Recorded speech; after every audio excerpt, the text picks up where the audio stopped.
যদিও খাবারটি প্রসেসিং করা ছিল, তথাপিও নিজের মনের মাধুরী মিশিয়ে আমি আমার মতো করে রান্না করে নিয়েছি। আর এই একটা কারি হলে আর কোনো কিছুর দরকার হবে না। প্রত্যেক লুৎমায় যেন আমার মুখের মধ্যে স্বাদের বম বাস্ট হচ্ছিল। Hello everyone, this is Nusrat Tessy. Welcome to my new blog. সবাইকে শুভ দুপুরের শুভেচ্ছা। আজকে রান্না করছি ক্যানের টোনা ফিশ। সকলে ইতিমধ্যে দেখেছেন আমি একটা ক্যান নিয়েছি টোনা ফিশের। অ্যাড করে দিয়েছি তেল, তার সাথে সামান্য পেঁয়াজ, তার সাথে অ্যাড করে দিলাম কিছুটা কাঁচামরিচ। যখন লাল লাল ভাজা হয়ে আসছে ঠিক ওই মুহূর্তে অ্যাড করে দিলাম আদা রসুন পেস্ট। সেটাও আলতো হাতে নেড়ে চেড়ে সুন্দরভাবে ভাজা ভাজা করেছি।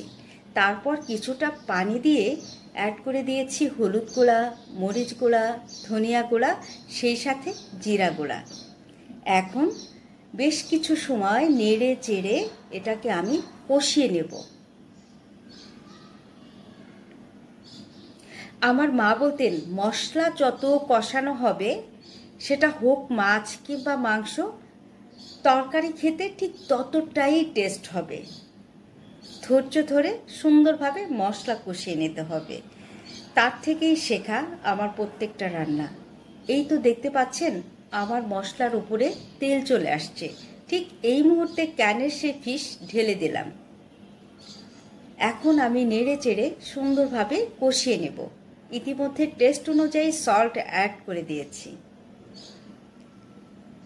সুপ্রিয় দর্শক, আমি এই টোনা ফিশ একেবারে ভাজা ভাজা করে ফেলেছি, আপনারা দেখতে পাচ্ছেন।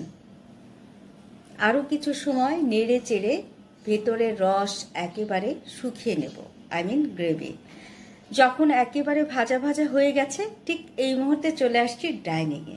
সুপ্রিয় দর্শক, এইভাবে জাস্ট আমি নিজেও ভাবতে পারিনি এতটা মজাদার হবে।